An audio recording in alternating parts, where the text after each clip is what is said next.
Hello, good evening बच्चों। कैसे हैं आप सब? जल्दी से जुड़ जाइए। न्यू लाइट चैनल पे आप सभी का स्वागत है। और यहाँ पर हम लोग फिजिक्स का डिस्कशन करने जा रहे हैं, जो कि टेस्ट हुआ था आज। और सेशन स्टार्ट करने से पहले जैसे आप सभी को मालूम है कि एक सिंह सर का ये मिशन है कि अब डॉक्टर पढ़ने का अधिकार सबको और डॉक्टर बनने का अधिकार सबको है। तो टेस्ट उसी का हो रहा है। आप लोग देखिए, पेपर में पहला जो क्वेश्चन आया फिजिक्स में वो है ए क्रॉस बी क्रॉस सी की वैल्यू क्या होगी, है ना। तो देखो ध्यान से, पहला A dot B cross C, तो हमको यानी ट्रिपल क्रॉस प्रोडक्ट की वैल्यू लिखना है। तो triple cross product A dot B cross C, ये गलत है, ये नहीं होगा। ये तो डॉट प्रोडक्ट इसमें आ गया। और ट्रिपल प्रोडक्ट का फार्मूला क्या होता है, देखो ध्यान से, ए क्रॉस बी क्रॉस सी है। तो ये कैसे लिखेंगे, इसको लिखा जाता है, देखो ए क्रॉस सी है तो इसको पहले हम लोग ए को सी से पहले डॉट प्रोडक्ट लिखेंगे, ए का सी के साथ डॉट प्रोडक्ट लिखेंगे। तो ए डॉट सी और इसमें मल्टीप्लाई करेंगे बी से, ठीक। अब यहाँ पर देखो माइनस का साइन होता है, माइनस का साइन होगा। और अब ए को बी से मल्टीप्लाई डॉट प्रोडक्ट लेंगे, ए का बी से डॉट प्रोडक्ट और सी से मल्टीप्लाई करेंगे, ये इसका रिजल्ट होता है। तो ये आंसर इसमें होना चाहिए। तो ये ऑप्शन पहला गलत है, दूसरा भी गलत है, तीसरा भी गलत है, तो चौथा इसमें सही होगा। और चौथा आंसर ये होना चाहिए, ठीक है। देख लो, वैसे अपने कोर्स में नहीं है, ट्रिपल क्रॉस प्रोडक्ट अपने कोर्स में नहीं है, तो अगर नहीं आता तो कोई बात नहीं, आंसर ये हो जाएगा। Question number second, in the Young double slit experiment the intensity of light at point on the screen where the path difference lambda is K. जब पाथ डिफरेंस लैम्डा है उस समय इंटेंसिटी की वैल्यू के है। तो इंटेंसिटी का formula होता है, हम लोग पढ़ते हैं, इंटेंसिटी बराबर maximum intensity I nought cos square phi by 2। अब क्वेश्चन में फेज डिफरेंस पहले निकालते हैं यहाँ पर लैम्डा के लिए, देखो ध्यान से। तो अगर फेज डिफरेंस की वैल्यू निकालें तो 2 pi by lambda into delta x होता है। और यहाँ पाथ डिफरेंस अगर लैम्डा होगा तो ये वैल्यू कट गई, यानी डेल्टा फाई की वैल्यू यहाँ पर 2 पाई आई, डेल्टा 2 पाई आई, तो इसको यहाँ पर करेंगे, लैम्डा से लैम्डा गया है तो वैल्यू कितनी आ गई, 2 पाई, ठीक। हाँ 2 पाई, यानी कि यहाँ पर इसको करेंगे तो यहाँ पर 2 पाई रखेंगे, 2 पाई, तो ये पाई बचेगा कास 180। कास 180 का वैल्यू क्या हो जाएगा, जो जीरो का वैल्यू होगा वही कास 180 का वैल्यू, यानी कि ये वैल्यू माइनस में आएगी। यानी कि यहाँ पर जो इंटेंसिटी आएगी वो आई नॉट के बराबर आएगी। और ये इंटेंसिटी कैसी आई, मैक्सिमम, यानी कि जो इंटेंसिटी हमको दे रखी है वो मैक्सिमम इंटेंसिटी है और उसकी वैल्यू के है। यानी जो हमारी इंटेंसिटी है वो क्या दे रखा है, मैक्सिमम इंटेंसिटी दे रखा है क्वेश्चन में। मैक्सिमम इंटेंसिटी यहाँ पर दे रखा है लैम्डा पे। क्वेश्चन में बताना है कहाँ पर, intensity at point where the path difference lambda by 4। तो डेल्टा फाई बराबर 2 pi by lambda into path difference lambda by 4, lambda से लैम्डा कट गया, ये वैल्यू आया पाई बाई 2। चलो इसके लिए इंटेंसिटी निकालते हैं। तो इंटेंसिटी बराबर हो गया maximum intensity cos square 5 by 2, और 5 बाई 2 90 बाई 2, तो ये 45 हो जाएगा। तो ये हो गया आई नॉट कास, ये यहाँ पर कट करेंगे तो 45 का वैल्यू 1/√2 स्क्वायर करेंगे तो 1/2, आई नॉट बाई 2 आ गया। और आई नॉट को हम लोग क्या लिख सकते हैं, के, तो आंसर आ जाएगा के बाई 2। तो राइट आंसर इसका के बाई 2, थर्ड ऑप्शन यहाँ पर करेक्ट होगा। चलिए अगला करते हैं, question number 3। A train cover first half of the distance between 2 station with speed of 40। तो अगर एक स्टेशन ए हो और एक स्टेशन बी हो,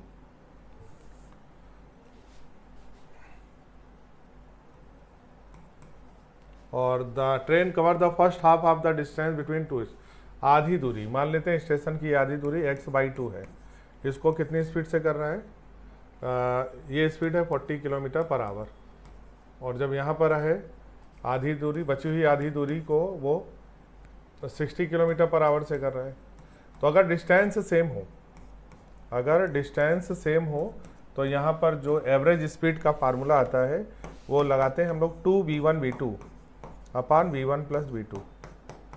तो चूंकि डिस्टेंस सेम है, आधी दूरी v1 से और आधी दूरी v2, तो यहाँ से अगर वैल्यू पुट करें तो 2 into 40 into 60 divided by 40 plus 60 100। तो अगर यहाँ पर 1 0 2 0 कट कर दें तो ये आ जाएगा 48 किलोमीटर पर आवर। तो आंसर हो जाएगा सेकंड। अगला करते हैं question number 4। Organ pipe P1 close at 1 inch. तो जो P1 आर्गन पाइप है वो क्लोज आर्गन पाइप है, और जो P2 है वो हमारी ओपन आर्गन पाइप है। ठीक, अब क्लोज आर्गन पाइप यानी कि P1 जो दिया है वो फर्स्ट ओवरटोन इसके लिए दे रखा है। तो फर्स्ट ओवरटोन के लिए यहाँ पर अगर हम लोग फ्रीक्वेंसी का फार्मूला लिखें तो 2n+1 B/4L1 लिखेंगे, और इसकी फ्रीक्वेंसी का फार्मूला n+1 B/2L2 लिखेंगे। अब चूंकि ये रेजोनेंस कर रहा है मतलब दोनों फ्रीक्वेंसी बराबर कर देंगे। यहाँ पर n को ओवरटोन नंबर लिखेंगे तो फर्स्ट ओवरटोन में n की वैल्यू 1 करेंगे, तो n की जगह 1 कर देंगे, तो ये फर्स्ट ओवरटोन का फार्मूला बनेगा 2+1 यानी 3 B/4L1 बराबर क्या लिखेंगे। यहाँ पर n को क्या रखना है, third overtone, open organ pipe का थर्ड, तो n की जगह पर यहाँ पर 3 करेंगे, 3+1 4 हो जाएगा, तो ये हो जाएगा 4 B/2L2। v से v कैंसिल हो जाएगा, है ना, 2 से ये 4 कैंसिल हो जाएगा। हमको रेशियो निकालना है L1/L2, तो L1/L2, L1 को इधर ले गए, L2 नीचे है, L1/L2 बराबर 3/2 नीचे आ जाएगा, 4 से मल्टीप्लाई होके 3/8 आंसर सेकंड हो जाएगा। तो क्लोज आर्गन पाइप जो है वो हमारा फर्स्ट ओवरटोन में है, और open organ pipe third overtone है, तो दोनों के लिए फार्मूला बना देंगे यहाँ पर। अगला क्वेश्चन है question number 5। 2 block of mass 8 kilogram and 5 kilogram are connected by heavy rope of mass 3 kilogram. Complete system is accelerated upward by 10 metre per second square. हमें बताना tension at the point P। तो P point यहाँ पर है, इस जगह पर tension, तो जहाँ पर टेंशन पूछा है वहाँ पर हमने लाइन खींच दिया, और टेंशन यहाँ पे निकाल रहे हैं एट पॉइंट P। तो इसके नीचे का टोटल मास, तो इसके नीचे इस लाइन के नीचे टोटल मास है 3 + 5 8, और यहाँ पर जो एक्सेशन होगा, चूँकि यहाँ पर एक्सेशन ऊपर है तो स्यूडो फोर्स लगेगा नीचे की ओर, और नीचे की ओर ग्रेविटी भी लगेगा, यानी G + A ये लिख देंगे, ठीक है ना। तो 8, G का वैल्यू 10, एक्सेशन की भी वैल्यू 10, तो 10 + 10 20, 20 × 8 160 न्यूटन का आंसर आएगा। ऑप्शन नंबर थर्ड यहाँ पर करेक्ट हो जाएगा। Question number 6। Find the angular frequency of particle from given equation. अब देखो ये इक्वेशन अगर डिफरेंशियल इक्वेशन से यहाँ पर देखा जाए तो md2y/dt² प्लस ω² y बराबर ये वैल्यू 0 होती है, ठीक है ना। अब अगर इसको हम लोग यहाँ पर इक्वेशन को देखें तो यहाँ पर m यहाँ पर क्या हो जाएगा, ये जो वैल्यू हमारी आएगी इसको ऐसे लिखेंगे,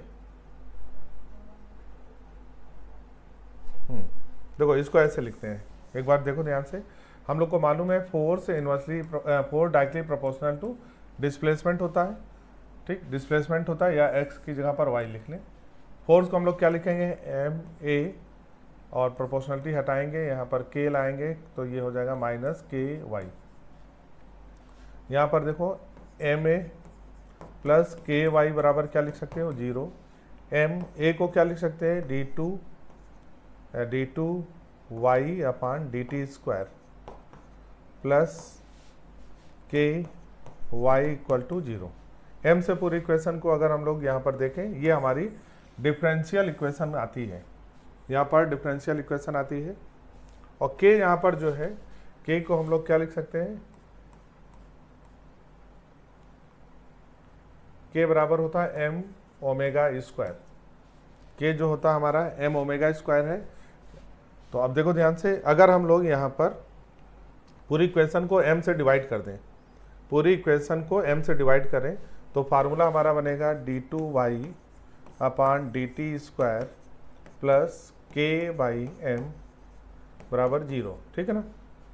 तो अब देखो यहाँ पर जो k/m है, इस m को, ये वाला वैल्यू हमारा क्या कहलाएगा m, तो यहाँ पर अगर इस पूरे m से डिवाइड करेंगे तो यहाँ पर 9/4 आ जाएगा। तो k/m का वैल्यू ये हमारा ω² कहलाता है, यहाँ पर y भी है, तो ये हमारा वैल्यू क्या हो गया, d2y upon dt square plus k by m को हम लोग ओमेगा स्क्वायर इंटू वाई बराबर 0।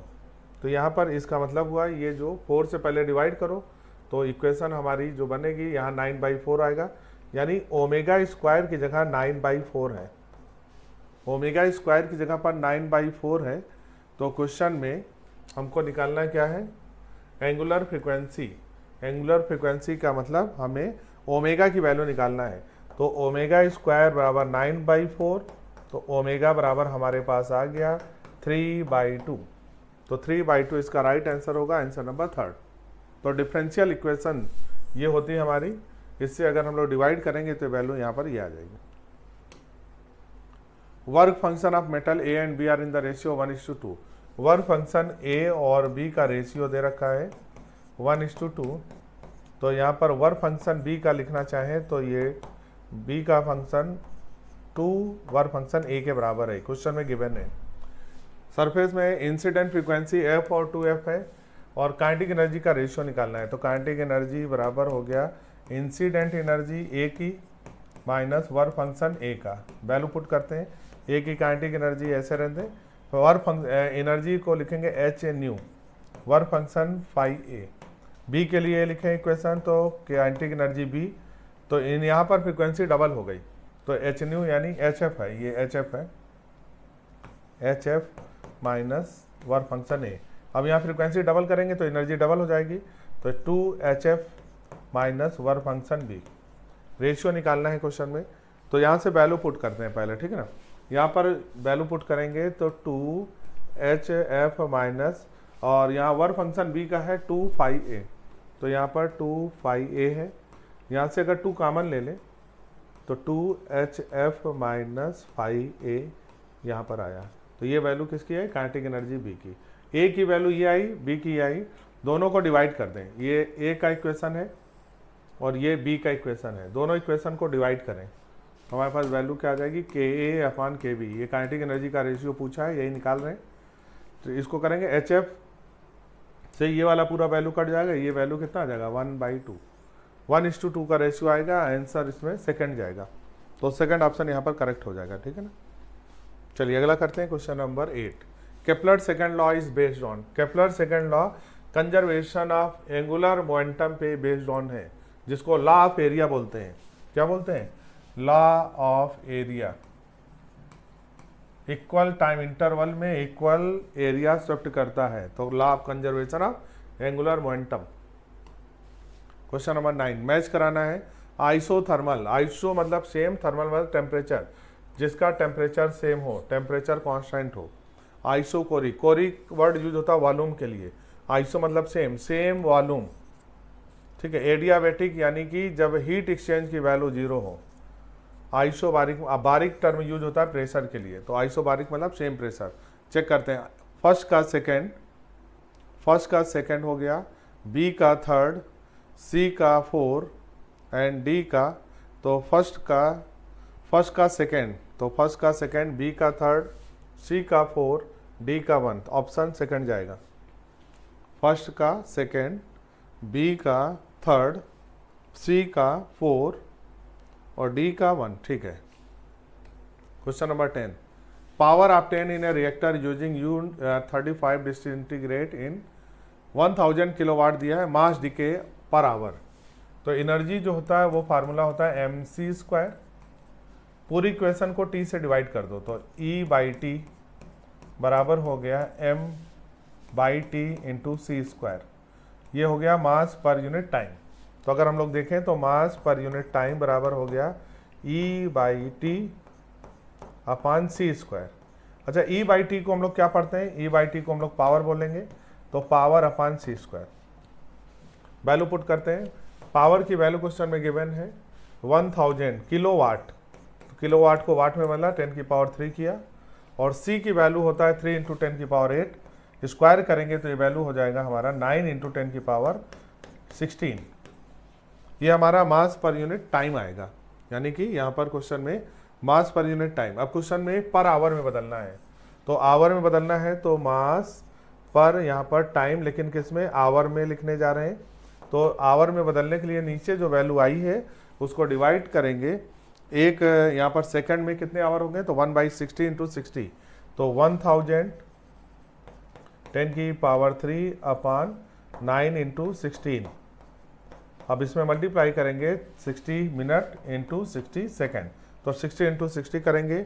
ये वैल्यू जो हमारी आएगी वो किस में आ जाएगी, वो वैल्यू किलोग्राम पर आवर में वैल्यू आएगी। चलो चेक कर लेते हैं कितना वैल्यू आएगा। तो ये 36 है, तो ये 6 6 36, ये 4 आ जाएगा, 1 2 3 4 5 और 5 और 3 8, ये हो गया हमारा 8, 10⁸ ऊपर आ गया। तो वैल्यू ऊपर आ गई 4 इंटू 10⁸ डिवाइडेड बाई नीचे कितना है 10⁻16, और ये वैल्यू किलोग्राम पर आवर में आएगा, किलोग्राम पर आवर। ठीक है ना, इसको ऊपर ले जाएंगे तो ये 10⁻−8 हो जाएगा। 10⁻−8 किलोग्राम को ग्राम में बदलेंगे तो 1000 करेंगे, तो ये ग्राम पर आवर में वैल्यू आएगी। तो ये हो गया 4 इंटू 10⁻3 हट जाएगा, तो 10⁻−5 आ जाएगा ग्राम में। माइक्रो में बदलना है, ये ग्राम हो गया, ये आवर हो गया। ठीक है ना, अब इसको माइक्रो में बदलना है, यानी 10⁻−3 करना है, तो यहाँ 2 करेंगे, 1 0 कुछ गड़बड़ हो रहा कहीं पर। 9 देखो 1000, ये हो गया पावर की वैल्यू 1000 किलो, ये वैल्यू हो गया, और 3 इंटू 10⁸ 16 हो गया। ठीक है, यहाँ से कट कर रहे हैं, 9 से ये कट हो गया, 36, 4 आ गया, तो यहाँ 2 0, तो ये 1 2 3 4 5 और 5 और 3 8 हो गया, 10⁸8। ठीक है, तो यहाँ पर 10⁸8 आ जाएगा ऊपर, तो 4 इंटू 10⁸8 डिवाइड करेंगे 10⁻16 से, ऊपर जाएगा 16 -8, तो माइनस का 8, और किलोग्राम को ग्राम में बदलेंगे 1000, 3 यहाँ से कट गया, ये होगा 10⁻−5, और हाँ तो यहाँ से करेंगे तो ये ग्राम को माइक्रोग्राम में बदलेंगे, तो हाँ ये 40 आ जाएगा। तो आंसर हमें 40 इंटू 10⁻−6, और यहाँ माइक्रोग्राम आएगा, आंसर 4 आ जाएगा। तो चौथा आंसर सही हो जाएगा। चलिए अगला करते हैं। Question number 11, faulty thermometer has fix point mark as -5 and 95। देखो, और यहाँ पर सेल्सियस में दिया है, तो सेल्सियस की रीडिंग -0 अपॉन 100 -0, ये सेल्सियस स्केल हो गया। फॉल्टी की रीडिंग को हमने R मान लिया, माइनस का फॉल्टी का lower fix point -5 upon upper fix point minus lower fix point. चलो ये वैल्यू C/100 हो गया। यहाँ पर C की वैल्यू सेल्सियस में वैल्यू दिया है 55, सेल्सियस स्केल पे 55 अपॉन 100 बराबर, ये हो गया R + 5, नीचे हो गया 95 + 5 यानी 100, 100 से 100 कट गया, R की वैल्यू आ गया 55 - 5 50, तो फॉल्टी थर्मोमीटर की रीडिंग 50 आएगा। Question number 12, if D represent density acceleration due to gravity G है और फ्रीक्वेंसी अगर F हो, तो डायमेंशन ऑफ एंगुलर मोमेंटम, अगर एंगुलर मोमेंटम को हम लोग J से लिखें तो J प्रोपोर्शनल टू डेंसिटी का पावर X, G का पावर Y और F फ्रीक्वेंसी का पावर Z लिखें। एंगुलर मोमेंटम का डायमेंशन होता है ml² T - 1, डेंसिटी का ml की पावर -3, तो mx - 3x, G की डायमेंशन LT - 2, तो यहाँ पर y हो जाएगा L का पावर y, T की पावर -2y, और यहाँ पर फ्रीक्वेंसी को T - 1 यानी Z की पावर -1। मैच अब इसको एडजस्ट करते हैं, m की पावर x, L को हम लोग ऐसे लिख सकते हैं -3x + y, ठीक है। T को हम लोग ऐसे लिखेंगे -2y - z, ठीक है। ये पावर में ml² T - 1 है। चलो यहाँ पर x की वैल्यू 1 के बराबर, इसका पावर इसके बराबर करेंगे, -3x + y बराबर 2, x की वैल्यू 1 रखेंगे तो -3 प्लस y बराबर 2, तो y बराबर आ जाएगा 5। z में देखो -2y माइनस जेड बराबर -1, -2y की वैल्यू 5 माइनस जेड बराबर -1, तो 10, और ये इधर आ गया तो 9, तो z की वैल्यू -9। चेक कर लेते हैं कहाँ पर x की वैल्यू 1, x की वैल्यू ये 1, y की वैल्यू 5, z की वैल्यू -9 किस ऑप्शन में है, तो option number 4। Question number 13, compound microscope the intermediate image. अब देखो कंपाउंड माइक्रोस्कोप के लिए इंटरमीडिएट इमेज आपको तो याद रखना पड़ेगा, ठीक है ना, ये थ्योरेटिकल पॉइंट है। तो रियल, इन्वर्टेड और मैग्नीफाइड बनता है। माइक्रोस्कोप का इंटरमीडिएट इमेज हमको ध्यान में रखना है। चलो अगला question 14, wavelength of de Broglie wavelength associated with moving particle. तो लैम्डा बराबर होता है h/p, और मोमेंटम पे डिपेंड करेगा। किस पे पूछा, इंडिपेंडेंट, किसके इंडिपेंडेंट होगा, तो मोमेंटम के तो डिपेंड करेगा। मोमेंटम को हम लोग m × v भी लिख सकते हैं। तो मास और वेलोसिटी पे डिपेंड करेगा, मास पे, वेलोसिटी पे, मोमेंटम पे। किस पे डिपेंड नहीं करेगा, तो चार्ज पे। तो आंसर क्या लगाएंगे, सेकेंड। 14 का आंसर आ जाएगा सेकेंड। 15 इक्वेशन है y, ये है हमारी स्टैंडिंग वेव इक्वेशन। तो ये वैल्यू हो जाती a, t का जो कोफिशिएंट है उसको ओमेगा बोलते हैं, और यहाँ पर k ये वाली वैल्यू है। तो देख लो यहाँ पर सारी वैल्यू। तो यहाँ से k बराबर हमारा क्या आ गया, π/16, और k को हम लोग लिखते हैं 2π/λ बराबर हो गया π/16। ठीक है, पाई से पाई कैंसिल हो गया, तो लैम्डा बराबर आ गया 32। क्वेश्चन में हमको बताना है separation between successive anti node. तो एंटी नोड और एंटी नोड के बीच की दूरी ये हमारी कहलाती है λ/2। लैम्डा की वैल्यू 32/2, तो 32/2 को बोलेंगे 16, आंसर आएगा 16। 15 का आंसर सेकेंड। चलो question number 16, a small hole is drill near the bottom आय। तो यहाँ पर एक स्मॉल होल कर दिया गया, और ये हाइट कितना है, h। तो यहाँ पर वेलोसिटी क्या होगी, इसको बोलते हैं वेलोसिटी ऑफ इफ्लक्स। ये वैल्यू किसके बराबर होगा, √2gh। तो वेलोसिटी ऑफ इफ्लक्स की वैल्यू क्या होगी, √2gh। तो ऑप्शन यहाँ पर हो जाएगा third. Question number, how much work done increasing the diameter of soap bubble. Soap bubble का वर्क डन फार्मूला होता है surface tension into delta A. Surface यहाँ 2 टाइम्स लिखेंगे क्योंकि ये सोप बबल है, तो 2 सरफेस एरिया होगा। तो यहाँ पर 2 करेंगे। सरफेस टेंशन की वैल्यू 3 × 10⁻⁻² है। एरिया को लिखेंगे 4π, और यहाँ पर r², तो r2 का स्क्वायर, तो ये r2 हो गया 5/2, रेडियस है 10⁻⁻4, और ये डायमीटर दिया है, तो डायमीटर को रेडियस में बदलने 2 से डिवाइड करेंगे, तो ये 1 × 10⁻⁻4 आ जाएगा। सॉल्व करते हैं इसको। 2 × 3 6, ये हो गया 6 × 10⁻⁻2 इंटू 4π इंटू 10⁻⁻4। यहाँ पर वैल्यू सॉल्व करेंगे तो 20, इसका स्क्वायर भी करेंगे तो 25 का स्क्वायर, इसका 1 का स्क्वायर, तो ये 5 का 25 माइनस यहाँ पर 4, तो 21/4 ये वैल्यू बचेगा। ठीक है ना, 4 से ये 4 कैंसिल हो जाएगा, तो ये वैल्यू हमारे पास आ गया, ये लगभग वैल्यू आ जाएगा 3.96 × 10⁻⁻4। ऑप्शन नंबर थर्ड यहाँ पर करेक्ट हो जाएगा। 18 देखो, असर्शन रीजन है, magnetic field produce by current carrying solenoid is independent of its cross section area. Solenoid के लिए जो मैग्नेटिक फील्ड होता है वो होता है μ0 n × I। तो इस पे यानी कि एरिया के इंडिपेंडेंट होता है, ये बात असर्शन यहाँ पर सही है, तो असर्शन यहाँ पर ट्रू है। Magnetic field inside the solenoid is a uniform magnetic field होता है सोलेनॉइड के अंदर। ये भी स्टेटमेंट करेक्ट है, लेकिन ये इसको एक्सप्लेन नहीं कर रहा है। तो स्टेटमेंट जो है असर्शन सही है, रीजन सही है, लेकिन रीजन इसको एक्सप्लेन नहीं कर रहा है, तो आंसर जाएगा सेकंड। चलिए अगला क्वेश्चन है, क्वेश्चन नंबर 19। क्वेश्चन में एक ऑब्जेक्ट जिसका मास 3m है और वो रेस्ट में है, और वो स्प्लिट होकर 3 इक्वल फ्रेगमेंट में टूट रहा है। तो जब भी कोलिजन का क्वेश्चन हो, स्प्लिटिंग का क्वेश्चन हो, तो कंजर्वेशन ऑफ मोमेंटम लगाएंगे। तो इसका मास है 3m, इसकी वेलोसिटी 0 हो गई, 3 पार्ट में टूट रहा है, इक्वल पार्ट में है, मास सभी का m ले लेंगे।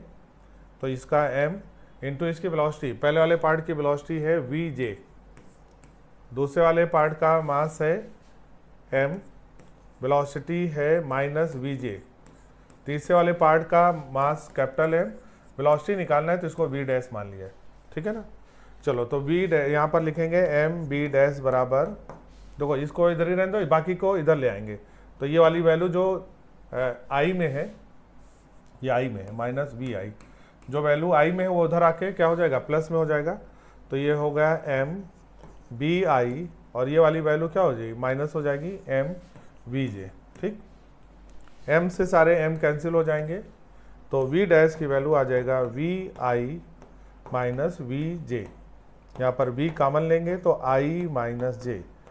इसका राइट आंसर जो होगा वो हमारा हो जाएगा second, i minus J, second option यहाँ पर करेक्ट होगा, ठीक है। Question number 20, the electric potential at a certain distance from A point charge is 600 volt and the electric field is a 200 volt 200 Newton पर coulomb, which of the following will be true. तो electric field और potential की value किसी point charge के लिए दिए हैं।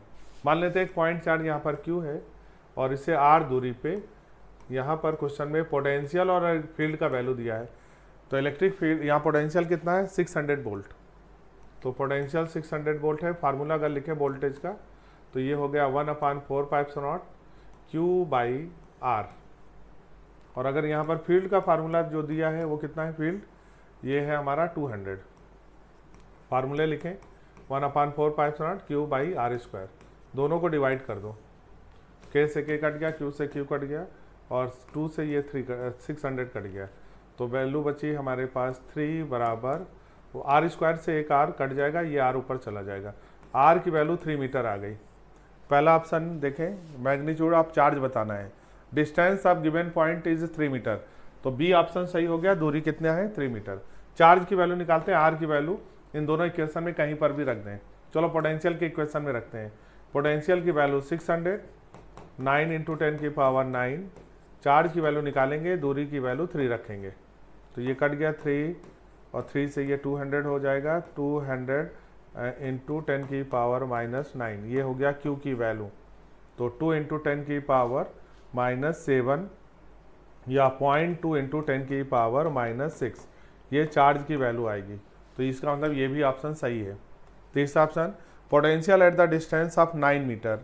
देखो जब 3 मीटर दूरी पे पोटेंशियल 600 है और दूरी को कितना कर दिया 9, यानी 3 गुना कर दिया। तो अगर दूरी 3 गुना है तो पोटेंशियल 3 गुना कम हो जाएगा, तो पोटेंशियल 3 गुना कम हो जाएगा, तो पोटेंशियल की वैल्यू कितनी रह जाएगी, 3 गुना कम करो, 600 डिवाइडेड बाई 3 करेंगे तो ये वैल्यू आ जाएगा 200।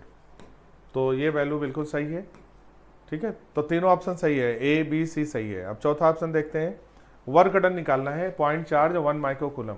मान लेते हैं यहाँ पर चार्ज है Q और यहाँ पर ये दूरी है 3 मीटर। यहाँ से चार्ज को कहाँ पे ले जा रहे हैं, 1 माइक्रो कूलम चार्ज को यहाँ से ले जाना है from the given point to point distance 5 metre. तो at a distance of 5 metre यहाँ पे ले जाना है, जो कि 5 मीटर की दूरी यहाँ पे।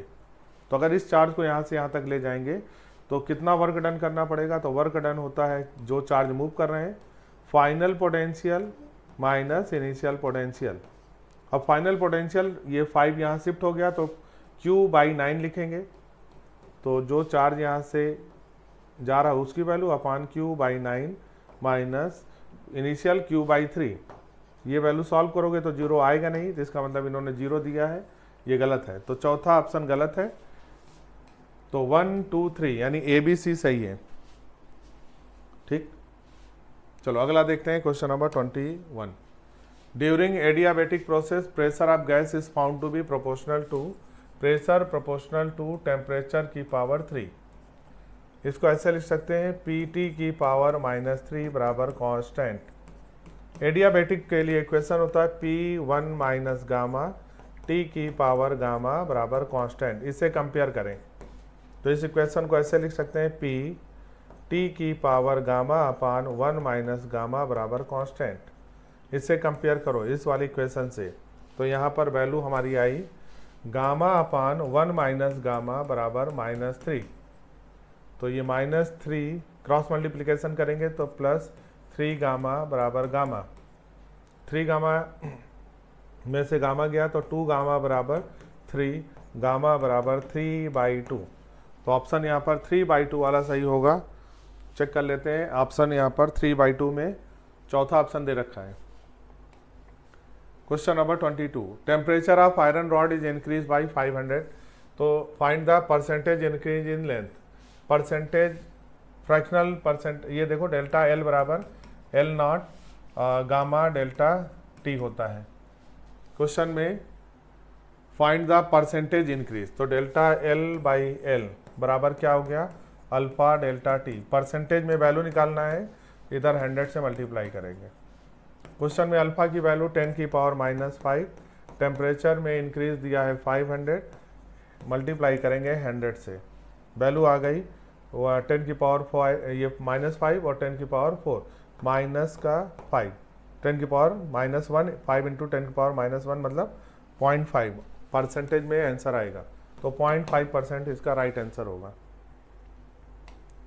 23 में ये देखो दो स्प्रिंग जो दिख रही है वो पैरेलल में है और टेंशन का फार्मूला T बराबर 2π√m/k इफेक्टिव होता है और फ्रीक्वेंसी उसका उल्टा कर देंगे तो 1/2π k इफेक्टिव अपान m होगा। k इफेक्टिव पैरेलल में होता है k1 + k2, तो 1/2π√k1 + k2 अपान m हो जाएगा,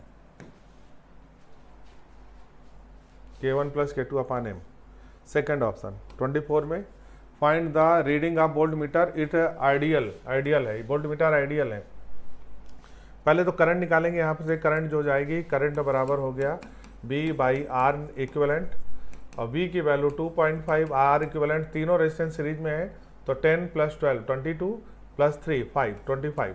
तो करंट की वैल्यू हमारे पास 0.1 एम्पियर आ गई। अब चलो अगर 0.1 एम्पियर आ गई तो करंट इसमें कितनी जाएगी, 0.1 एम्पियर, और ये रेजिस्टेंस है तो वोल्टेज की वैल्यू V बराबर I × R, I की वैल्यू 0.1, रेजिस्टेंस की वैल्यू 12, तो आंसर हो जाएगा 1.2 वोल्ट। तो वोल्ट मीटर के क्रॉस में जो वोल्ट मीटर है वो जिसके क्रॉस लगेगा उसका रीडिंग बताएगा, इस पे वोल्टेज की वैल्यू कितनी आई 1.2 वोल्ट, तो आंसर 1.2 वोल्ट होगा। चलिए अगला करते हैं question number 25, 2 concentric spherical shell. देखो दो सेल हैं, एक का रेडियस R है और एक का रेडियस 2R है। क्वेश्चन में हमको ग्राफ बनाना है, चलो ग्राफ बनाना है यहाँ से, तो यहाँ से यहाँ तक सेंटर से जाएंगे तो पहले तो फील्ड की वैल्यू अंदर 0 होगी, तो अंदर फील्ड 0 होगी और सरफेस से फिर फील्ड की वैल्यू घटेगी और फिर जाके अंदर 0 होगी। तो किस ऑप्शन में फील्ड पहले 0 है, फिर वो रेक्टेंगल हाइपरबोला घटेगी और बाद में फिर 0 हो जाएगा। तो ऑप्शन यहाँ देखो, यहाँ फील्ड है, यहाँ फील्ड है, सब जगह है, यहाँ पर नहीं है, तो इन साइड फील्ड 0 होगी। तो इसी ऑप्शन में अंदर फील्ड क्या है, 0 है, सेंटर से सरफेस की तरफ जाएंगे तो 0 होगा, फिर घटेगा, फिर इधर 0 होगा। तो ये ऑप्शन सही होगा, चौथा ऑप्शन सही हो जाएगा। ठीक है, तो ये था 1 से 25 तक के क्वेश्चन और उम्मीद है आपको ये डिस्कशन समझ में आया होगा। जो भी डाउट होगा कमेंट करके आप लोग ज़रूर बताइएगा, इसके आगे का पार्ट आपको अगले सर कराएंगे। Thank you so much. Good evening बच्चों, तो आज के सेशन की शुरुआत हम क्वेश्चन नंबर 26 से करने जा रहे हैं। होपफुली आपका पेपर बहुत ही अच्छा हुआ होगा, राइट। तो चलिए क्वेश्चन नंबर 26, क्वेश्चन नंबर 26 बहुत ही अच्छा क्वेश्चन है। क्वेश्चन ये गिवन है बेटा कि the graph between inductive reactance and AC frequencies, inductive reactance और एसी फ्रीक्वेंसी के बीच का ग्राफ कैसा होगा। देखो हम लोग जानते हैं बेटा कि जो इंडक्टिव रिएक्टेंस एक्सएल है ये ओमेगा एल के इक्वल होता है, जहां पर ओमेगा एंगुलर फ्रीक्वेंसी होती है और एल इंडक्टेंस होता है। इसको हम लोग एक्सएल इक्वल टू ओमेगा को 2πf इंटू एल लिख सकते हैं। तो यहां से देखें एक्सएल हमारा डायरेक्टली प्रोपोर्शनल है एफ के, यानी ये y is proportional to x के जैसा ग्राफ होगा जो कि एक स्ट्रेट लाइन है पासिंग थ्रू ओरिजिन। तो अगर हम इसके ग्राफ को प्लॉट करेंगे तो ग्राफ कुछ ऐसा होगा, इधर की तरफ आपकी फ्रीक्वेंसी है और यहां पर है एक्सएल, तो ये ग्राफ इस तरह से ओरिजिन से पास होगा और ये एक स्ट्रेट लाइन होगा। तो 26 का जो करेक्ट ऑप्शन है वो है ऑप्शन नंबर 1। मूव करते हैं अगले क्वेश्चन में, क्वेश्चन नंबर 27। देखिए क्वेश्चन नंबर 27 ये है, a car starts from rest and accelerates at 5 metre per second square at t equal to 4 seconds. A ball is dropped out of a window by a person sitting in the car. What is the velocity and acceleration of the ball at t equal to 6 seconds? देखो बेटा, पहले car यहां पर थी t equal to 0 पर, इसकी velocity थी u equal to 0। 4 second के बाद कार आपकी यहां पर पहुंची, इसकी वेलोसिटी सपोज 4 सेकंड के बाद हो गई हमारी v। तो अब देखिए ध्यान से, जो v की वैल्यू है यहां पर जो टाइम लगा है वो 4 सेकेंड्स के इक्वल है। तो v equal to u plus 80 से ये हो जाएगा 0 प्लस, ओके, a की वैल्यू है 5, t है 4, यानी v की वैल्यू आ गई 20 मीटर पर सेकेंड। अब 4 सेकेंड बाद एक बॉल को ड्रॉप किया गया है। ड्रॉप करने के 6 सेकेंड के बाद पूछा गया है कि इस बॉल की वेलोसिटी क्या होगी ड्रॉप करने के 2 सेकंड्स के बाद, क्योंकि t इक्वल टू 6 सेकंड्स की बात कर रहे हैं। बॉल की वेलोसिटी पूछी गई है और एक्सेलरेशन पूछा। जब ड्रॉप करेंगे तो बॉल बेटा ऐसे जाएगी। मान लो बॉल यहां पर पहुंची है, यहां पर बॉल की जो हॉरिजॉन्टल डायरेक्शन में वेलोसिटी है उसको मैंने एज्यूम कर लिया वो v डैश x है, और जो वर्टिकल डायरेक्शन वेलोसिटी है उसको हमने एज्यूम कर लिया वो v डैश y के इक्वल है। अब देखो यहां पर बॉल की हॉरिजॉन्टल डायरेक्शन में जब ड्रॉप किया है तो बॉल के पास यहां पर जो वेलोसिटी vx होगी वो वही होगी जो t इक्वल टू 4 सेकंड पर कार की वेलोसिटी थी, यानी ये है तुम्हारी कितनी 20 मीटर पर सेकेंड। और यहां पर जो डाउनवर्ड डायरेक्शन में बॉल की वेलोसिटी होगी वो vy की वैल्यू हो जाएगी 0। तो यानी यहां पर प्रोजेक्टाइल मोशन में x एक्सिस के अलोंग वेलोसिटी चेंज नहीं होती है, तो vx डैश हमारा vx के इक्वल होगा जो कि 20 मीटर पर सेकेंड के इक्वल होगा। अब देखो ये जो सिचुएशन है ये है t इक्वल टू 6 सेकेंड्स की। तो t इक्वल टू 6 सेकेंड्स पर अगर हम vy डैश निकालना चाहते हैं तो vy डैश इक्वल हो जाएगा vy plus g into T के। g की वैल्यू है 10, t है 2 सेकेंड, तो ये 20 मीटर पर सेकेंड के इक्वल आ गया। vy की वैल्यू भी आ गई कितनी 20 मीटर पर सेकेंड। तो अगर हमें t इक्वल टू 6 सेकेंड पर वेलोसिटी को कैलकुलेट करना है तो v डैश की वैल्यू अंडर रूट के अंदर हमारी v डैश x का square plus v dash y का स्क्वायर होगा। अंडर रूट के अंदर 20 का स्क्वायर प्लस 20 का स्क्वायर हो जाएगा जो कि 20 अंडर रूट 2 मीटर पर सेकेंड के इक्वल आएगा। देखते हैं कौन से ऑप्शन में है। ये ऑप्शन हमारा सेकेंड में भी है और थर्ड में भी है। हमसे एक्सेलरेशन भी पूछा गया है बॉल का, तो देखो यहां पर बॉल के पास केवल और केवल होगा एक्सेलरेशन ड्यू टू ग्रेविटी, यानी a की जो वैल्यू आएगी, जो a की वैल्यू आएगी वो g होगी 10 मीटर पर सेकेंड स्क्वायर के इक्वल। तो देखते हैं भैया करेक्ट ऑप्शन कौन सा है। करेक्ट ऑप्शन हो गया ऑप्शन नंबर थर्ड। सभी को ये बात क्लियर हो गई होगी। मूव करते हैं तो बेटा नेक्स्ट क्वेश्चन मूव करते हैं, क्वेश्चन नंबर 28। देखिए क्वेश्चन नंबर 28 बहुत ही अच्छा क्वेश्चन है।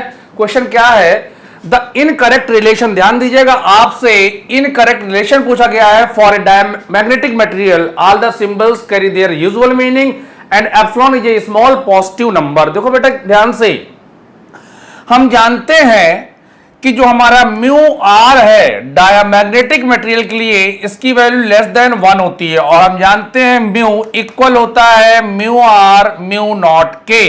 इसका मतलब यह हुआ कि म्यू अपॉन म्यू नॉट हमारा हो गया इक्वल टू म्यू आर, और म्यू आर लेस देन 1 है। इसका मतलब mu upon mu naught is less than 1। इसका मतलब क्या हुआ बेटा कि म्यू की वैल्यू आ गई तुम्हारी लेस देन म्यू नॉट के। तो जो पहला वाला ऑप्शन है ये ऑप्शन बेटा करेक्ट है। अब आगे बढ़ते हैं, हमसे इनकरेक्ट पूछा गया है। देखो हम जानते हैं ये जो एक्स बना हुआ ये खाई है, खाई हमको बोलते हैं ससेप्टिबिलिटी। बेटा तो ये ससेप्टिबिलिटी है, इसकी वैल्यू हमारी इक्वल है -1 लेस देन इक्वल टू, ये लेस देन 0 के बराबर होता है। तो ये थर्ड वाला ऑप्शन है बेटा, ये वाला ऑप्शन भी बिल्कुल सही ऑप्शन है। इसमें हम एक काम करते हैं -1 + 1 कर देते हैं लेस देन इक्वल टू खाई +1 लेस देन इक्वल टू 0 + 1 कर देते हैं। तो यहां से ये वाली वैल्यू 0 हो गई, 0 लेस देन इक्वल टू जो खाई हम प्लस 1 होता है बेटा, ये म्यू आर होता है, इज लेस देन 1 इसकी वैल्यू आ गई। तो अगर हम देखें तो हमारा सेकंड ऑप्शन भी सही ऑप्शन हो गया। अब अगर हम यहां पर बात करें इस ऑप्शन की, ऑप्शन नंबर 4 की, तो जब थर्ड सही है तो फोर्थ वाला हमारा रॉन्ग ऑप्शन हो गया और हमसे यहां पर इनकरेक्ट ऑप्शन पूछा गया था। तो जो इनकरेक्ट ऑप्शन है वो है 4, फर्स्ट, सेकंड और थर्ड कैसे ऑप्शन है? करेक्ट ऑप्शन है। मूव करते हैं नेक्स्ट क्वेश्चन की तरफ, क्वेश्चन नंबर 29। देखिए जो नेक्स्ट क्वेश्चन है वो क्या है? An ideal fluid is flowing in a non uniform cross sectional tube x y as shown in the figure from and x2 and y. If k1 and k2 are the kinetic energy per unit volume of the fluid at x and y respectively, okay, then the correct option is, देखो बेटा यहां पर हमें clear है, अगर यहां का area मैं a1 एज्यूम करूं तो यहां का एरिया a2 एज्यूम करूं तो क्लियर है कि a1 is less than a2, a1 जो है लेस देन a2 है। हम लोगों ने एक प्रिंसिपल पढ़ा है जिसको कहते हैं प्रिंसिपल ऑफ कंटिन्यूटी। वो क्या कहता है? av equal to constant, av equal to constant या एज प्रोपोर्शनल टू 1/vk। जहां का एरिया कम होगा वहां की वेलोसिटी ज्यादा होगी, जहां की वेलोसिटी ज्यादा होगी वहां की काइनेटिक एनर्जी ज्यादा होगी। तो यहां की वेलोसिटी अगर v1 एज्यूम करूं, यहां की वेलोसिटी v2 एज्यूम करूं, तो v1 हमारा मोर देन v2 होगा। तो अगर v1 v2 से बड़ा है तो kinetic energy half rho v square होती है। सो k1 is more than k2। देखते हैं कौन सा ऑप्शन सही है। करेक्ट ऑप्शन है बेटा option number third option is the correct option. Next question की तरफ मूव करते हैं, क्वेश्चन नंबर 30। An object moving along horizontal x direction with kinetic energy 10 joule, ठीक है भाई 10 जूल काइनेटिक एनर्जी है, is displaced through x equal to 3i cap metre by the force F vector is equal to -2i cap plus 3j cap Newton. The kinetic energy of the object at the end of the displacement x is, देखो हम लोगों ने एक theorem पढ़ी है जिसको कहते हैं वर्क एनर्जी थ्योरम। वो क्या कहती है? वो कहती है delta W work by all the forces is equal to change in kinetic energy of the system. Delta W की बात करें तो वो F डॉट x हो जाएगा, ये जो x वेक्टर गिवन है, और ये इक्वल हो जाएगा के फाइनल माइनस के इनिशियल के, इन दोनों का डॉट प्रोडक्ट करेंगे तो i का i के साथ 1 होगा, j के साथ 0, यानी ये बेटा -6 इक्वल आ जाएगा। के फाइनल को कैलकुलेट करना है, माइनस का ये 10 है, तो अगर हम के फाइनल की वैल्यू निकालेंगे तो वो 4 जूल के इक्वल आएगी। बिल्कुल formula based straightforward question है। Correct option is third option. Question number 31. In an electrical circuit, the voltage is measured as V equal to 200 plus minus 4 volt and the current is measured as I equal to 20 plus minus 0.2 ampere, ठीक है। The value of the resistance, देखो resistance की definition देखते हैं सबसे पहले कि जो R है हमारा वो V अपॉन I के इक्वल होगा। तो अगर हम डेल्टा R बाई R की वैल्यू निकालेंगे तो ये delta V upon V plus का डेल्टा I अपॉन I हो जाएगा। सो यहां से डेल्टा R कैलकुलेट करते हैं जो कि R delta V upon V plus delta I upon I के इक्वल होगा। R की वैल्यू निकालोगे, R equal to V by I से 200 डिवाइडेड बाई 20, डेल्टा V तुमको दे रखा है 4 अपॉन 200 प्लस डेल्टा I है 0.2 अपॉन 20। सिंप्लीफाई करते हैं बेटा इसको, देखिए सिंप्लीफाई करेंगे, इससे कैंसिल हो जाएगा, यहां पे कैंसिल होके 10 आ जाएगा। तो यहां से डेल्टा R बचेगा 4 अपॉन 20 प्लस का 2 अपॉन 20। बेटा ये है 0.2, ये है 0.1, यानी कि ये हो गया तुम्हारा 0.3। देयरफॉर जो रेजिस्टेंस की वैल्यू आएगी वो हो जाएगी तुम्हारी कितनी? R इक्वल टू V अपन, ये था तुम्हारा 10 प्लस माइनस 0.3 ओम के इक्वल। देखते हैं कौन सा ऑप्शन सही है। तो यहां पर अगर आप देखें बेटा तो करेक्ट ऑप्शन है 31 का सेकंड। मूव करते हैं नेक्स्ट क्वेश्चन में, question number 32। Given below are the two statements. Number 1 statement देखिए क्या है? Image formation needs regular reflection and और रिफ्रैक्शन। बिल्कुल सही बात है, रेगुलर रिफ्लेक्शन होने चाहिए और हो या साथ में हो, रिफ्रैक्शन साथ में हो या अलग अलग भी हो सकते हैं। तो इसका ये ऑप्शन बिल्कुल आपका क्या है? सही है। स्टेटमेंट 2 देखिए, the variety in colour of objects we see around us is due to the constituent colours of the light. Yes, जब तक लाइट के कंस्टिट्यूएंट कलर्स ही नहीं होंगे तो हम वैरायटी ऑफ कलर्स कैसे देख सकते हैं? ये बात भी बिल्कुल सही है। तो 32 का जरा चेक करते हैं कौन सा ऑप्शन सही है। Statement 1 is correct but statement 2 is incorrect, गलत हो गया। स्टेटमेंट 1 इज इनकरेक्ट, ये भी गलत हो गया। Both statement 1 and statement 2 are correct, so third option is the correct option. Move करते हैं अगले क्वेश्चन की तरफ, क्वेश्चन नंबर 33। देखिए क्वेश्चन नंबर 33 क्या है, the spectral series which correspond to the electronic transition from the levels n2 equal to कितने से n1 इक्वल। ठीक है भैया, देखो हम लोग जानते हैं बेटा कि जो सीरीज होती है Lyman, Balmer, Paschen, Brackett and Pfund, यहां पर n1 की वैल्यू हमारी 1 होती है और n2 2 से स्टार्ट होता है, n1 हमारा 2 हो जाता है, n1 हमारा 3 हो जाता है, n2 हमारा n1 हमारा 4 हो जाता है और n1 हमारा क्या हो जाता है, 5 हो जाता है। तो देखें यहां से ये बेटा ब्रैकेट सीरीज है, तो अगर हम ध्यान से देखें तो हमें दे रखा है n1 की वैल्यू 4 है और n2 की वैल्यू 5, 6, 9 कुछ भी दे रखी है। तो यहां पर जो अपना करेक्ट ऑप्शन होगा वो होगा Brackett series. Correct option is the Brackett series. आगे मूव करते हैं नेक्स्ट क्वेश्चन, क्वेश्चन नंबर 34।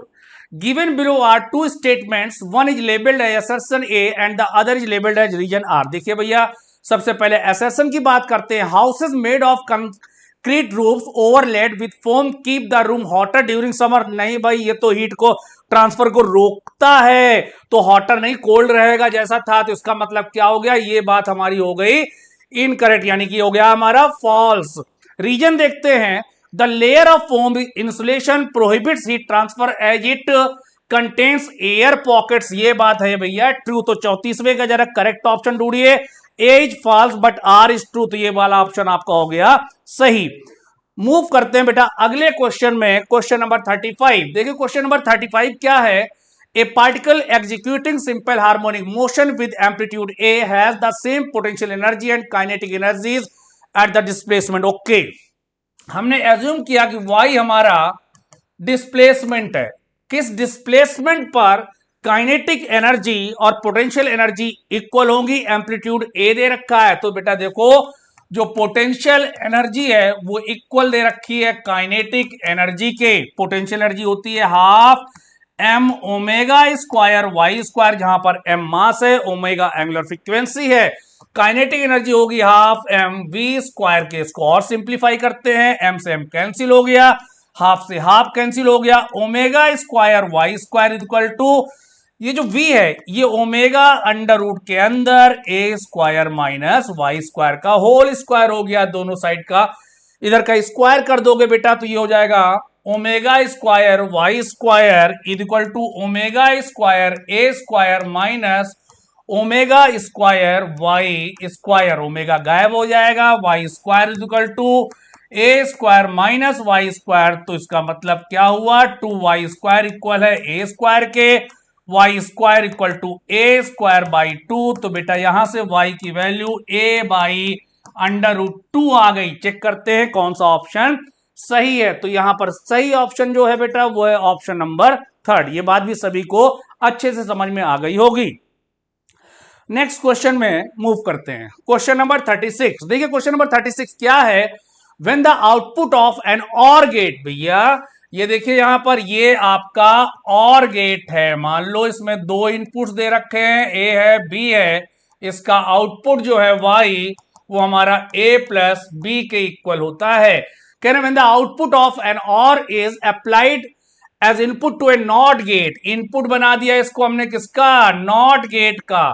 तो कह रहे हैं देन क्या होगा, यहां पर इसको बेटा क्या करता है, निगेशन कर देता है, y का y बार कर देगा, y बार कर देगा यानी a प्लस बी का बार कर देगा। और ये हमारा गेट होता है नॉर गेट। कौन सा गेट होता है, ये होता है बेटा नॉर गेट। इसके सिंबॉलिक रिप्रेजेंटेशन की बात करें तो ये इसका सिंबॉलिक रिप्रेजेंटेशन तुम्हारा, अगर ये a है ये b है तो यहां पर इस तरह से ये हमारा नॉर गेट का सिंबॉलिक रिप्रेजेंटेशन हो गया।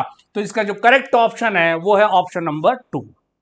ओके, नेक्स्ट क्वेश्चन में मूव करते हैं, क्वेश्चन नंबर 37। देखिए क्वेश्चन नंबर 37 क्या है, if the ratio of relative permeability and relative permittivity of a uniform medium is 1:4। ठीक है भाई, mu r upon epsilon r की वैल्यू 1:4 गिवन है। ठीक है, the ratio of the magnitudes of electric field intensity to the magnetic field intensity E by H निकालना है। E by H की वैल्यू को आपको कैलकुलेट करना है।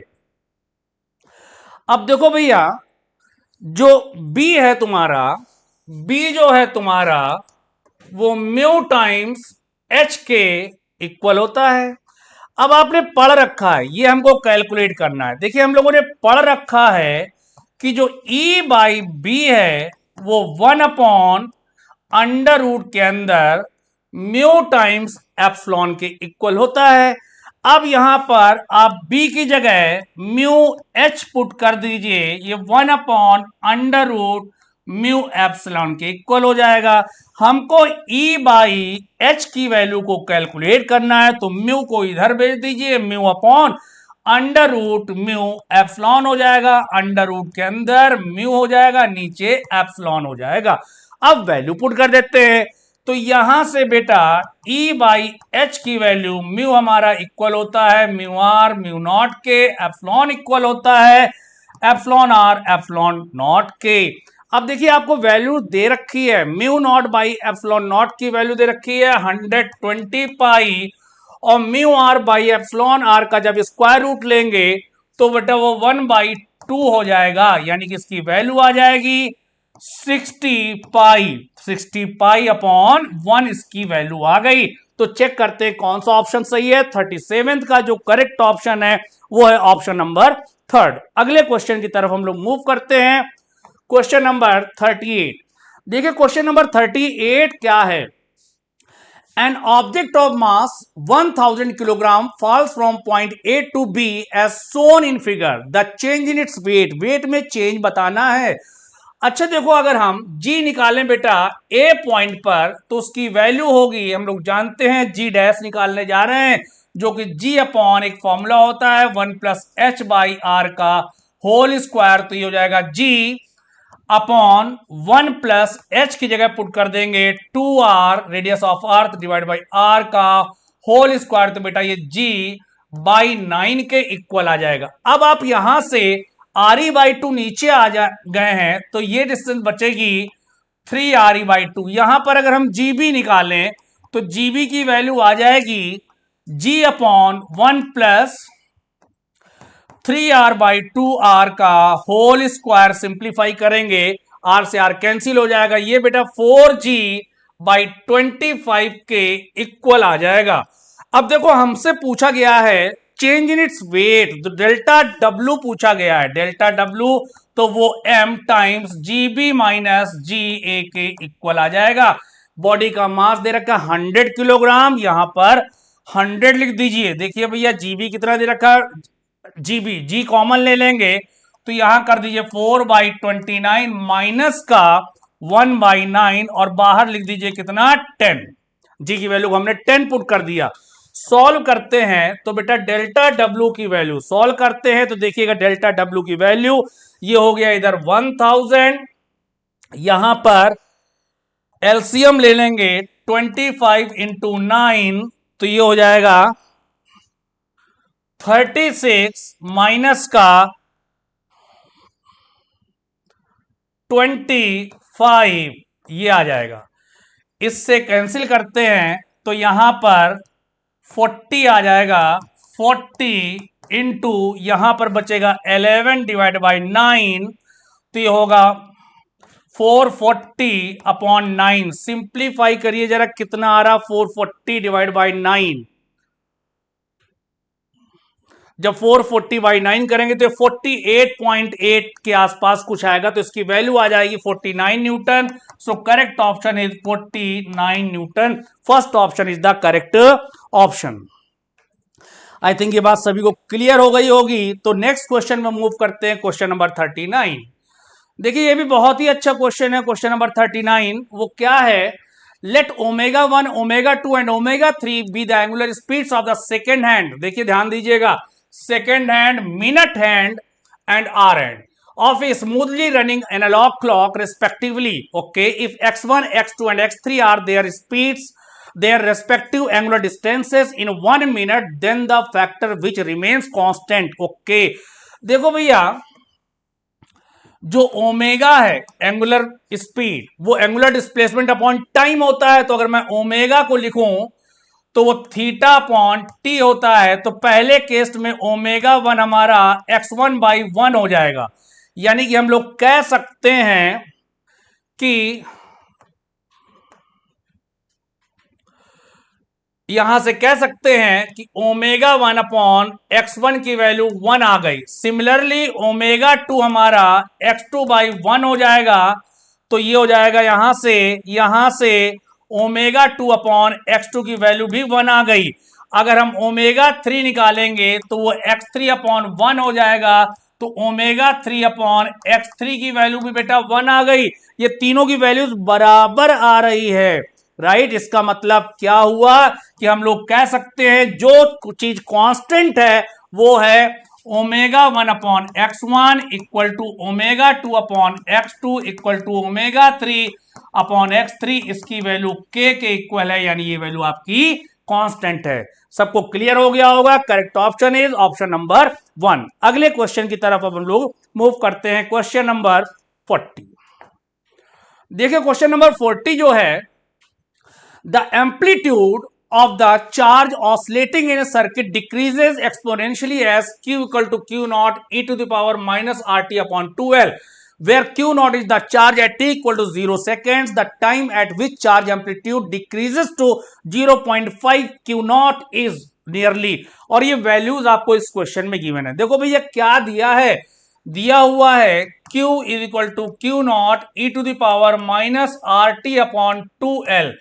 कह रहे वो टाइम बताओ जब चार्ज की वैल्यू हमारी 0.5 क्यू नॉट रह जाता है। तो लिख देते हैं भैया 0.5 Q naught is equal to Q naught E to the power minus R T by two L. देखिए भैया ये कैंसिल हो गया, इसको 1/2 लिख देंगे, ई टू दावर माइनस का आर टी अपॉन 2l हो जाएगा। दोनों साइड का नेचुरल लॉग ले लेते हैं, तो ये हो जाएगा L N 1/2 is equal to minus का आर टी अपॉन 2l बचेगा। एल एन ई से ई खत्म हो जाता है, ठीक है। देखिए एल एन 1/2 को लिख सकते हैं ln 1 minus ln 2 is equal to minus का R T upon 2l। ln 1 zero होता है तो ये हो जाएगा टर्म आपका जीरो, माइनस का ln 2 की वैल्यू दे रखी है 0.693 is equal to minus R की वैल्यू आपको गिवन है 1.5 ओम। टी हमको कैलकुलेट करना है, डिवाइड बाई 2, एल की वैल्यू 12 इंटू 10⁻³ हेनरी गिवन है, ठीक है। तो यहां से माइनस खत्म हो जाएगा, टी को कैलकुलेट करेंगे बेटा तो ये हो जाएगा 0.693 into 2 into 12 into 10⁻³ divided by 1.5। जल्दी से डिवाइड कर दो भैया, बता दो कितना आ रहा है, जल्दी से डिवाइड कर दीजिए। जब इसको डिवाइड करेंगे तो उसकी वैल्यू बेटा आ रही है 11.09 इंटू 10⁻³ सेकेंड्स, यानी कि 11.09 मिली सेकेंड। यानी कि टी की वैल्यू आ गई 11.09 मिली सेकेंड, क्योंकि हमको ऑप्शन दे रखा है वो मिली सेकेंड में दे रखा है। मेरी बात सभी को क्लियर हो गई होगी, राइट। तो ये इसका करेक्ट ऑप्शन है ऑप्शन नंबर 2। मूव करते हैं नेक्स्ट क्वेश्चन में, क्वेश्चन नंबर 41। अगेन देखिए बिल्कुल वैसा ही क्वेश्चन है growth and DK of current का। An ideal inductor resistor battery circuit is switched on at t equal to 0 seconds at time t, the current is इतना current दे रखा है, okay बेटा t upon tau होता है ये, where I0 is the steady state value, the time at which the current becomes 0.5 I0। कुछ नहीं करना, यहीं पर 0.5 I0 पुट कर दीजिए, I0 कर देंगे 1 माइनस ई की power minus T by tau हो जाएगा। ये कैंसिल हो गया, 1/2 is equal to 1 minus E to the power minus T by tau. यहां से E to the power minus T by tau की वैल्यू निकालेंगे 1/2 आ जाएगा। अब दोनों साइड का फिर से नेचुरल लॉग ले लीजिए बेटा, तो ये हो जाएगा माइनस का T upon tau is equal to minus का ln 2, जैसा पहले क्वेश्चन में किया था। ln 1 की वैल्यू 0 होती है, ये खत्म हो गया, टी की वैल्यू आ गई टाउ ln 2। टाउ हमारा इक्वल होता है किसके, जल्दी से बता दो भैया, टाउ किसके इक्वल होता है, L/R के, जल्दी से करिए, टाउ किसके इक्वल होता है।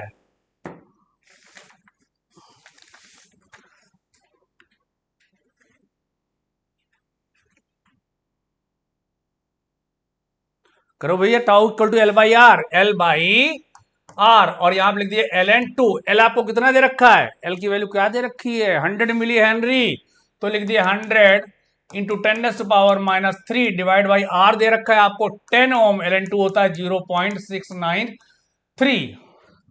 सॉल्व करिए भैया, जल्दी सॉल्व करिए। ये कितना आ गया, इससे कैंसिल हो गया, ये आ गया 6.93 इंटू 10⁻³ सेकेंड्स, यानी कि 6.93 मिली सेकेंड्स की वैल्यू आ गई। तो ऑप्शन मैच करा लीजिए, किस ऑप्शन के साथ, ये मैच कर रहा है 6.93 millisecond. Second option is the correct option. Next question move करते 42।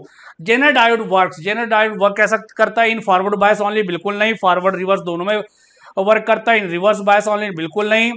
The voltage as a voltage regulator in forward bias, नहीं, रिवर्स बायस में वोल्टेज रेगुलेटर की तरह बिहेव करता है बेटा, याद रखिएगा। और फॉरवर्ड बायस में एक सिंपल जंक्शन डायोड की तरह बिहेव करता है। तो as a voltage regulator in reverse bias and as a simple PN junction diode in a forward bias, correct option is option number 4। Move करते हैं नेक्स्ट क्वेश्चन की तरफ। Question number 43. Given below are two statements. One is labeled as assertion A and the other is labeled as region R. देखिए भैया, assertion क्या कह रहा है, assertion कह रहा है a glass tube partially filled the water represents an open organ pipe। ना भाई, अगर ग्लास की ट्यूब है उसमें पानी भर दिया तो वो रिजिड एंड हो गया, ओपन नहीं होगा बेटा, वो ओपन की जगह क्लोज ऑर्गन पाइप होगा। यही बात इन्होंने गलत कह दी, इसलिए जो assertion है ये तो हमारा रॉन्ग हो गया भैया, ये रॉन्ग हो गया। तो देखते हैं क्या सही होगा। रीजन देखो, the open end corresponds to an anti node, ऐसे जैसे हमारे पास इस तरह से क्लोज ऑर्गन पाइप है, तो जो ओपन एंड होता है वहां पे एंटी नोड बनता है और क्लोज एंड पर हमारा नोड बनता है, और ये anti node. The open end corresponds to an anti node and in contact with the water to a node, ये बात बिल्कुल सही है, यानी असर्शन अपना फॉल्स है और रीजन हमारा ट्रू है। तो correct option is option number 2। Move करते हैं अगले क्वेश्चन की तरफ। Question number 44।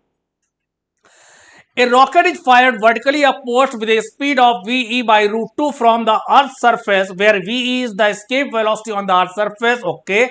The distance from the surface of Earth up to which the rocket can go before returning to the Earth. ठीक है भाई, जैसे मान लो ये अर्थ है, अर्थ की रेडियस RE है, इससे हमने फेंक दिया, H हाइट तक गया, V बाई √2 से फेंका है। देखो भैया, जब अर्थ की सरफेस पे फेंका था, कंजर्वेशन ऑफ एनर्जी लगा लेते हैं इनिशियल और फाइनल पोजीशन के बीच में फेंका था, तो उसके पास पोटेंशियल एनर्जी थी माइनस का GME m बाई RE, जहां ME है mass of Earth, small m है mass of rocket and RE is the radius of Earth, जी सभी लोग जानते हैं, प्लस का हाफ m VE बाई √2 का होल स्क्वायर, ये हो गई काइनेटिक एनर्जी, इक्वल हो जाएगा माइनस का GMEm upon RE plus H। Value जरा पुट करके देखते हैं भैया, m स्मॉल m तो गैप कर दो दोनों साइड से, ये हो जाएगा माइनस का GME बाई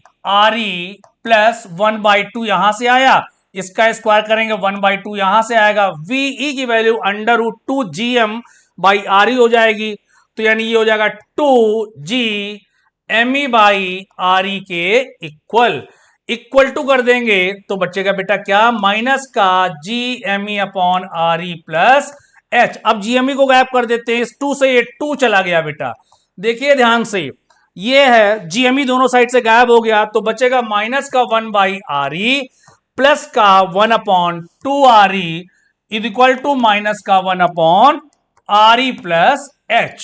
सिंप्लीफाई करेंगे, जब सिंप्लीफाई करेंगे तो ये क्या हो जाएगा, माइनस का 1 upon 2 RE equal to minus का 1 अपॉन RE प्लस H, ये खत्म हो गया, यानी यहां से 2 RE की वैल्यू आ गई RE प्लस H, यानी कि H की वैल्यू आ गई कितनी, RE, और रेडियस ऑफ अर्थ होती है 6400 किलोमीटर जो कि क्वेश्चन में गिवन है, तो H की वैल्यू आ गई बेटा 6400 किलोमीटर के इक्वल। देखते हैं कौन सा ऑप्शन सही है, तो इसका जो करेक्ट ऑप्शन है वो है option number third option is the correct option. अगले क्वेश्चन में करते हैं question number 45। An ideal gas at 0 degree centigrade and atmospheric pressure P has volume V, the percentage increase its temperature needed to expand to 3 volt at constant pressure, constant है भैया, इसका मतलब V1 upon T1 equal to हो गया V2 upon किसके, T2 के। V1 V है, T1 को T एज्यूम कर लिया, V2 हमारा 3V हो गया, T2 हमारा पता करना है कितने से इंक्रीज कर रहा है। तो बेटा यहां से T2 की वैल्यू आ गई 3T। आप इस 3T को लिख सकते हैं T प्लस 2T। तो initial volume, initial temperature T था, बाद में हो गया T प्लस 2T, यानी ये इंक्रीज कर रहा है 200% से। कितने से इंक्रीज कर रहा है, 200% से। 45 का करेक्ट ऑप्शन हो गया second. 46, there are two heaters A and B. Heater A takes time T1 to boil a given quantity of water. Okay, T1 time लग रहा है भैया, तो H की वैल्यू हमारी हो जाएगी I स्क्वायर R1 T1, या H की वैल्यू को हम लोग लिख देंगे, I होता है V बाई R, तो V square by R1 into T1 हो जाएगा। एक R1 से एक R1 कैंसिल हो जाएगा, ठीक है। ऐसे ही सेकंड के लिए अगर हम बात करेंगे तो वहां से ये इक्वल हो जाएगा V square by R2 times T2 के। इन दोनों को जरा सिंप्लीफाई करते हैं बेटा, तो T1 अपॉन R1 की वैल्यू आ गई T2 अपॉन R2 के इक्वल। इस वैल्यू को ऐसे ही रखे रहने दीजिए, इस वैल्यू को ऐसे ही रखे रहने दीजिए और आगे सॉल्व करते हैं। अब ये कह रहे हैं if the two heaters are connected in series, जब सीरीज में कनेक्ट करोगे भैया तब बॉयल होने के लिए एनर्जी तो उतनी ही चाहिए, और ये इक्वल हो जाएगी नई वाली करंट, जो उसको हमने I डैश स्क्वायर रख दिया, रेजिस्टेंस हो गया R1 plus R2 times time लगा T। अब I डैश का जब आप स्क्वायर करेंगे तो ये again V square by resistance लाएंगे, तो यहां पे R1 प्लस R2 टाइम्स क्या आ जाएगा, T आ जाएगा।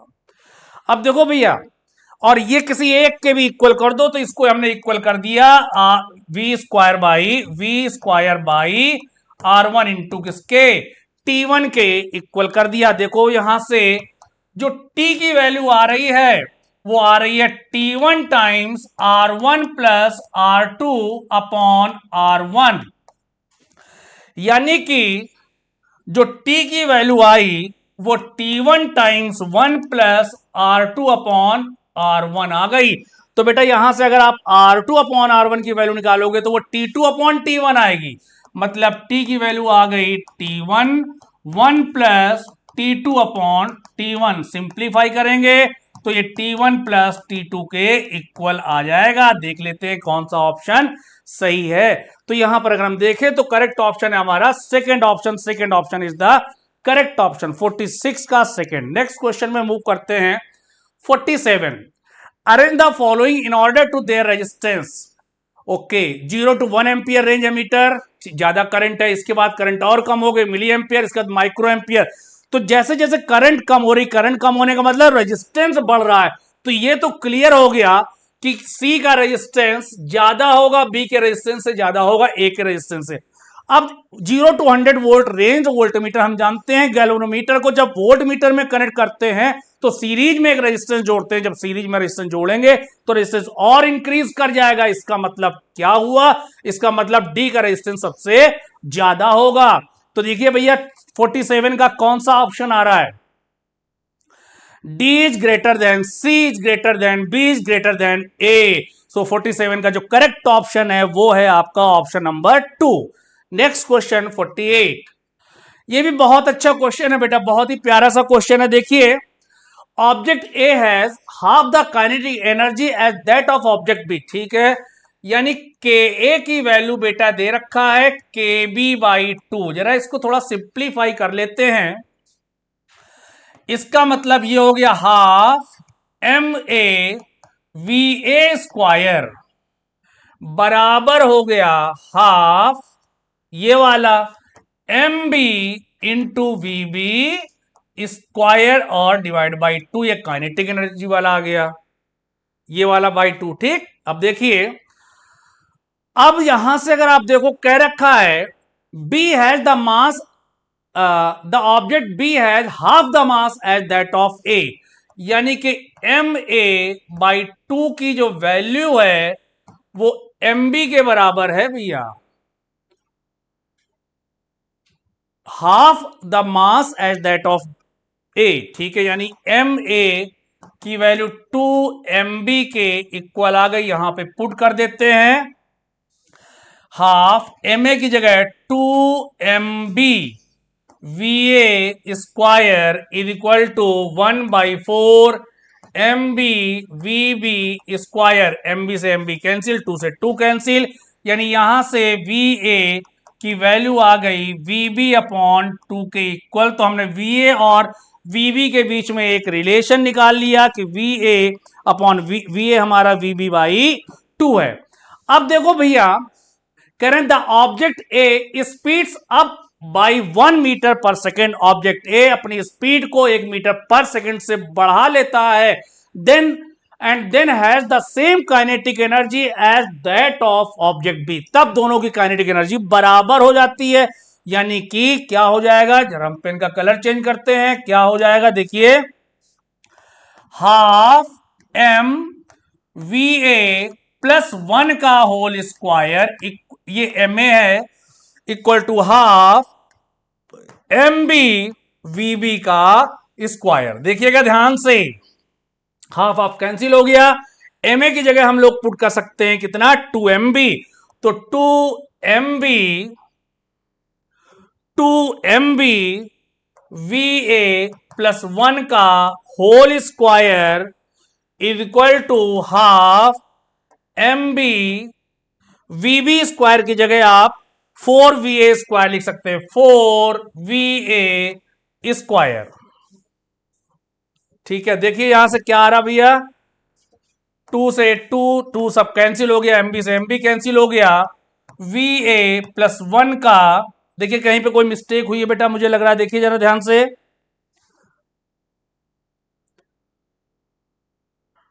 हाफ इंटू, अच्छा ये वाला हाफ नहीं लिखा हम लोगों ने, राइट, ये हाफ, ये देखिए एम ए की जगह 2mb पुट करा बट हाफ नहीं पुट करा, यानी वी ए प्लस 1 का होल स्क्वायर बराबर हो गया 2va स्क्वायर के, स्क्वायर रूट ले लो, तो va प्लस 1 इक्वल हो गया अंडर रूट 2va के। सिंप्लीफाई करो भैया जल्दी से, जगह नहीं बची है, यहीं पे करते हैं, तो यहां से va under root 2 minus 1 equal हो गया 1 के, तो va की वैल्यू आ गई बेटा, va की वैल्यू आ गई 1/√2 माइनस 1, जिसको हम लोग √2 प्लस 1 लिख सकते हैं, √2 प्लस 1 से ऊपर नीचे मल्टीप्लाई करने पर तो ये हो गया 1.414 प्लस का 1, यानी कि 2.414।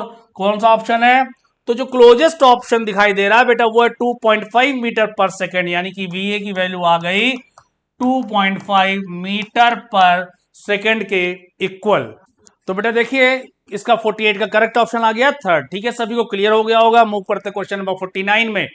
49 ये है, for a smoothly running analog clock the ratio of number of rotations made in a day by hour and the second and respectively. देखो भैया, यानी कि हमें नंबर ऑफ रोटेशंस का रेशियो निकालना है, आर नंबर ऑफ रोटेशन मालूम, तो आर एंड अपॉन आर हमसे सेकेंड हैंड का पूछा गया है।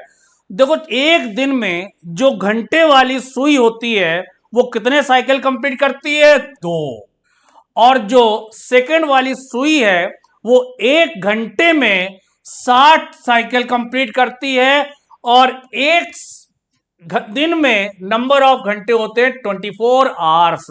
सिंप्लीफाई करेंगे, जल्दी से सिंप्लीफाई कर दो भैया, इसको बता दो क्या होगा, 2 से कैंसिल करेंगे 12 आ जाएगा, 1/720 आ जाएगा। बहुत ही सिंपल सा फॉर्मूला बेस्ड क्वेश्चन था, कुछ था ही नहीं इस क्वेश्चन में। ठीक है, तो करेक्ट ऑप्शन इज 1:720। अगले क्वेश्चन मूव करते हैं, क्वेश्चन नंबर 50 जो लास्ट क्वेश्चन है।